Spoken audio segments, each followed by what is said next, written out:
नमस्कार। RSCIT परीक्षा की तैयारी के लिए ये हमारा पार्ट 3 का वीडियो है जिसमें आपका हार्दिक स्वागत है। आज इस वीडियो में हम कुछ महत्वपूर्ण प्रश्न उत्तरों को जानने वाले हैं। प्रश्न नंबर 1, निम्न में से भारतीय राष्ट्रीय भुगतान निगम द्वारा कौन सा कार्ड बनाया गया है? मास्टर, वीज़ा, रुपे या फिर मेस्ट्रो? तो इसमें सही उत्तर है सी, रुपे कार्ड। आपको ध्यान में रखना है भारतीय राष्ट्रीय भुगतान निगम, इसको शॉर्ट में NPCI भी कहा जाता है। NPCI की फुल फॉर्म होती है national payments corporation of India. तो ध्यान में रखना है NPCI या national payment corporation of India या फिर भारतीय राष्ट्रीय भुगतान निगम, इन तीनों में से कोई भी नाम लिखा हुआ हो सकता है। तो इसका जो सही आंसर होगा वो होगा रुपे कार्ड। इनके द्वारा जो जारी किया गया कार्ड है वो है रुपे कार्ड। इसके अलावा एक आपको ये भी ध्यान में रखना है कि ये जो रुपए है इसकी ये रुपए जो शब्द है वो किन से मिलके बना है? रुपये प्लस पेमेंट, रुपये और पेमेंट से मिलकर रुपए बना है। तो ये क्वेश्चन भी पूछा जा सकता है। अगला प्रश्न नंबर 2, कीबोर्ड में एरो कीज की संख्या कितनी होती है?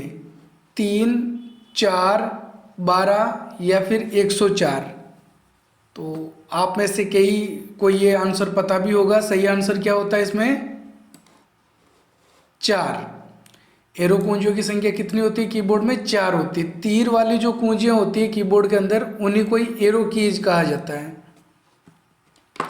और कीबोर्ड के अंदर 12 फंक्शन कुंजियां होती है। तो ये चीज़ भी आपको ध्यान में रखनी है। अगला प्रश्न नंबर 3, निम्न में से क्या कंप्यूटर की एक सीमा है? स्पीड, शुद्धता, बुद्धि का अभाव या फिर परिश्रम? तो सही उत्तर है इसमें सी, बुद्धि का अभाव। कंप्यूटर में बुद्धि नहीं होती है, बुद्धि का अभाव होता है। तो ये कंप्यूटर की एक सीमा है। और स्पीड, शुद्धता, परिश्रम ये तो कंप्यूटर की क्या होती है? विशेषताएं होती है। अगला प्रश्न नंबर 4, किस ब्राउज़र ने विंडोज़ 10 में इंटरनेट एक्सप्लोरर का स्थान ले लिया है? कौन सा ऐसा ब्राउज़र है जो विंडोज़ 10 में इंटरनेट एक्सप्लोरर की जगह पर है? तो Google Chrome, Microsoft Edge, Mozilla Firefox या फिर सफारी? कौन सा है इनमें से? B, Microsoft Edge. तो पहले विंडोज़ 7 के अंदर इंटरनेट एक्सप्लोरर का प्रयोग होता था, विंडोज़ 10 के अंदर माइक्रोसॉफ्ट एज का प्रयोग होता है। प्रश्न नंबर 5, निम्न में से किसके द्वारा कंप्यूटर में अनावश्यक फाइलों को साफ और कंप्यूटर सिस्टम को अनुकूलित किया जाता है? रिमोट, मल्टीटास्किंग, टास्क मैनेजर या फिर डिस्क क्लीनअप? तो इसमें सही उत्तर है डी, डिस्क क्लीनअप के द्वारा। अगला प्रश्न नंबर 6, कर्सर के दाईं तरफ के अक्षर को मिटाने के लिए किस कुंजी का प्रयोग करते हैं? बैक स्पेस, डिलीट, कंट्रोल या फिर टैब? आपको पिछले वीडियो में बताया था कि कंप्यूटर में अगर हम कर्सर के बाईं तरफ के अक्षर को मिटाना चाहते हैं तो बैक स्पेस का प्रयोग करते हैं, और दाईं तरफ के अक्षर को मिटाने के लिए डिलीट कुंजी का प्रयोग किया जाता है। कर्सर के दाईं तरफ के अक्षर को मिटाने के लिए डिलीट और बाईं तरफ के अक्षर को मिटाने के लिए बैक स्पेस। तो ये दोनों ही शॉर्टकट कुंजियां याद रखनी है। अगला प्रश्न नंबर 7, निम्न में से कौन सा विंडोज का सबसे नवीनतम संस्करण है? विंडोज 7, विंडोज 8, विंडोज 10 या फिर विंडोज XP? तो अभी हमारे पास में ये जो विकल्प हैं इनमें से जो नवीनतम वर्जन है वो है विंडोज 10। आपको ये भी ध्यान में रखना है कि विंडोज़ 10 के बाद अभी एक और नया वर्जन आ चुका है माइक्रोसॉफ्ट विंडोज़ का, और वो है विंडोज़ 11। लेकिन हमारे पास में ये जो विकल्प दे रखे हैं इनमें से विंडोज़ 10 जो है वो नवीनतम वर्जन है। अगला प्रश्न नंबर 8, जीमेल में मिटाई गई ईमेल को कितने दिनों में वापस लाया जा सकता है? 10 दिन, 15 दिन, 30 दिन या फिर 45 दिन? तो इसमें सही उत्तर है सी। ईमेल अगर हम डिलीट करते हैं जीमेल में तो 30 दिनों के अंदर अंदर उसको वापस रिस्टोर किया जा सकता है। अगर 30 दिन से ज़्यादा हो जाता है फिर वो ईमेल अपने आप ही डिलीट हो जाती है, जिसको वापस नहीं ला सकते हैं। प्रश्न 9, इसमें दो वक्तव्य दे रखे हैं। वक्तव्य 1, ऑपरेटिंग सिस्टम एक हार्डवेयर उपकरण है। क्या ये बात सही है? ऑपरेटिंग सिस्टम क्या होता है? हार्डवेयर होता है क्या? नहीं, ऑपरेटिंग सिस्टम एक सॉफ्टवेयर होता है, हार्डवेयर नहीं होता है। अब है वक्तव्य 2, जॉयस्टिक एक आउटपुट डिवाइस है। तो क्या जॉयस्टिक आउटपुट होता है? अब सबसे पहले तो ये जानना है जॉयस्टिक क्या होता है। आपको पता है तो ठीक है, नहीं तो मैं बता देता हूँ कि जॉयस्टिक जो है वो एक इनपुट उपकरण है और इसका प्रयोग किया जाता है कंप्यूटर में गेम खेलने के लिए। कई बार ये भी क्वेश्चन पूछा जाता है कि कंप्यूटर में गेम खेलने के लिए निम्न में से किन उपकरण का प्रयोग किया जाता है, तो वहाँ पे सही आंसर क्या आएगा? जॉयस्टिक आएगा। तो यहाँ पे जो दोनों वक्तव्य दे रखे हैं, जैसे ऑपरेटिंग सिस्टम हार्डवेयर नहीं होता है, सॉफ्टवेयर होता है, और जॉयस्टिक इनपुट होता है, आउटपुट नहीं होता है। तो वक्तव्य 1 और वक्तव्य 2 दोनों गलत हैं, इसलिए इनमें से सही आंसर क्या होगा? डी होगा। दोनों वक्तव्य 1 और वक्तव्य 2 गलत हैं, सही नहीं है। अगला प्रश्न नंबर 10, ईमेल में सीसी का पूरा नाम क्या होता है? Computer copy, computer carbon, carbon copy या फिर कलर कॉपी? तो इसमें सही उत्तर है सी, कार्बन कॉपी। अगला प्रश्न नंबर 11, अपने मोबाइल में IMEI नंबर जानने के लिए क्या कोड डायल करना होता है? Star has 123 has, star has 06 has, star 1212, star has 555 has? तो इसमें सही उत्तर है बी, स्टार हैज 06 हैज। अगर हम ये हमारे मोबाइल में डायल करते हैं तो हमारे मोबाइल के जो IMEI नंबर होते हैं वो हमको दिखाई देने लग जाते हैं। IMEI की फुल फॉर्म होती है इंटरनेशनल मोबाइल इक्विपमेंट आइडेंटिटी। तो ये भी आपको याद रख लेना है। अगला प्रश्न नंबर 12, निम्न में से इनपुट उपकरण कौन सा है? माइक्रोफोन, स्पीकर, प्रोजेक्टर या फिर मॉनिटर? तो इनमें से कौन सा एक इनपुट उपकरण है? सही आंसर क्या है इसमें? ए, माइक्रोफोन। माइक्रोफोन एक इनपुट उपकरण है जिसके द्वारा कंप्यूटर के अंदर वॉइस इनपुट की जाती है। आवाज़ अगर हम इनपुट करना चाहते हैं तो माइक्रोफोन का प्रयोग करते हैं। अगला प्रश्न नंबर 13, कंप्यूटर की पहली पीढ़ी का मुख्य कंपोनेंट क्या था? वैक्यूम ट्यूब और वाल्व्स, इंटीग्रेटेड सर्किट, ट्रांजिस्टर या फिर माइक्रो प्रोसेसर? तो इसमें सही उत्तर है ए, वैक्यूम ट्यूब और वाल्व्स। अगर यहाँ पे पहली पीढ़ी की जगह पे चौथी पीढ़ी के बारे में पूछते तो इसमें सही उत्तर होता माइक्रो प्रोसेसर।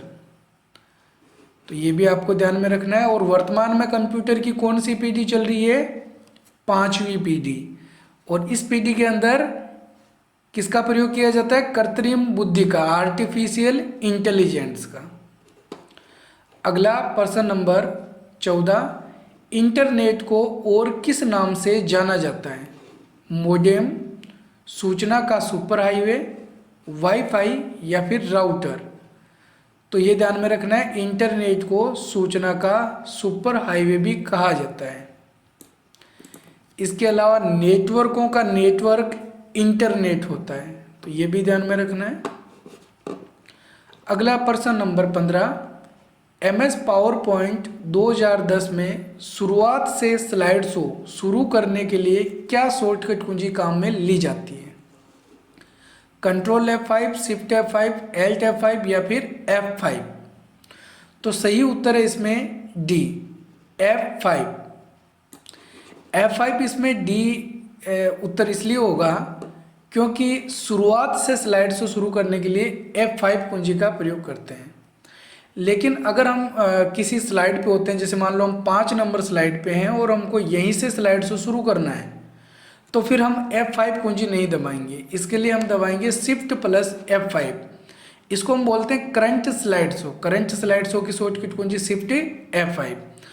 और अगर हम 5 नंबर स्लाइड पे हैं और Shift F5 नहीं दबा के F5 बटन दबाते हैं, तो 5 नंबर स्लाइड से शुरू नहीं होगा, 1 नंबर से शुरू होगा। और यहाँ पे यही पूछा गया है कि हमको शुरुआत से स्लाइड से शुरू करना है। ठीक है, अगला प्रश्न नंबर 16। विंडोज 10 में फाइल या फोल्डर को लॉक करने के लिए किस एप्लीकेशन का प्रयोग किया जाता है? Cortana, folder lock, disk cleanup या फिर उपरोक्त सभी। तो सही उत्तर है इसमें B, folder lock. Folder lock एक ऐप होता है या फिर हम बोल सकते हैं एक सॉफ्टवेयर होता है जिसके द्वारा हम किसी फाइल को या फोल्डर को लॉक लगा के रख सकते हैं। अगला प्रश्न नंबर 17। सीडी डीवीडी में कॉपी करने की प्रक्रिया को क्या कहा जाता है? अगर हम सीडी डीवीडी के अंदर कुछ फाइलों को रखते हैं तो यह प्रक्रिया क्या कहलाती है? कॉपिंग, पेस्टिंग, बर्निंग या फिर स्टोरिंग। तो सही उत्तर है इसमें सी, बर्निंग। ये ध्यान में रखना है, सीडी डीवीडी के अंदर फाइलों को रखना इसको कहा जाता है बर्न करना या फिर बर्निंग करना। अगला प्रश्न नंबर 18। माइक्रोसॉफ्ट वर्ड 2010 में प्रिंट प्रयोग करने के लिए किन शॉर्टकट कुंजियों का प्रयोग करते हैं? तो प्रिंट प्रयोग का मतलब क्या होता है कि पेज को प्रिंट करने से पहले देखना कि वो किस तरीके से प्रिंट होके आने वाला है। तो शॉर्टकट कुंजी क्या हो सकती है? Control N, control enter, control F2 या फिर कंट्रोल स्पेस। सही उत्तर है इसमें सी, कंट्रोल प्लस F2। अगला प्रश्न नंबर 19। निम्न में से कंप्यूटर में यूजर अकाउंट के प्रकार कौन से हैं? स्टैंडर्ड अकाउंट और एडमिनिस्ट्रेटर अकाउंट, प्राइमरी अकाउंट और सेकेंडरी अकाउंट, मेन अकाउंट और नॉर्मल अकाउंट, उपरोक्त सभी। तो इसमें सही उत्तर है ए, स्टैंडर्ड अकाउंट और एडमिनिस्ट्रेटर अकाउंट। तो ध्यान में रखना है कि अकाउंट जो है कंप्यूटर में 2 प्रकार के होते हैं, स्टैंडर्ड और एडमिनिस्ट्रेटर। एडमिनिस्ट्रेटर जो अकाउंट होता है उसके पास में कंप्यूटर सिस्टम में कुछ भी बदलाव करने की अनुमति होती है, स्टैंडर्ड अकाउंट में नहीं होती है। जैसे हम मोबाइल के अंदर व्हाट्सएप में कोई ग्रुप बनाते हैं तो ग्रुप का जो एडमिन होता है उसके पास में सारे अधिकार होता है, वो ग्रुप में कुछ भी मेंबर को ऐड कर सकता है, कुछ भी बदलाव कर सकता है। लेकिन बाकी जो सदस्य होते हैं उनके पास में ये अधिकार नहीं होते हैं। तो विशेष अधिकार एडमिनिस्ट्रेटर को दिया हुआ होता है। हम कंप्यूटर में एक से ज़्यादा एडमिनिस्ट्रेटर और स्टैंडर्ड दोनों ही अकाउंट बना सकते हैं। अगला प्रश्न नंबर 20। किस प्रकार के साइबर हमले में हमसे हमारी जानकारी मांगी जाती है? जैसे हमारे पासवर्ड, जन्म दिनांक, पिन नंबर आदि। Fishing, Trojan horse, password attack या फिर डिनाइल ऑफ सर्विसेज। तो इसमें सही उत्तर है ए, फिशिंग। फिशिंग हमले के अंदर जो हमलावर होते हैं वो हमसे कुछ हमारी सेंसिटिव जानकारी मांगते हैं और इसी के बदले वो हमारे ऊपर फ्रॉड करते हैं। तो ठीक है, ये थे हमारे कुछ महत्वपूर्ण 20 प्रश्न उत्तर। उम्मीद है आपको पसंद आए होंगे। अगर आपको ये वीडियो पसंद आए तो वीडियो को लाइक और हमारे चैनल को सब्सक्राइब जरूर करें। मिलते हैं एक और नए वीडियो में, तब तक के लिए जय हिंद, जय भारत।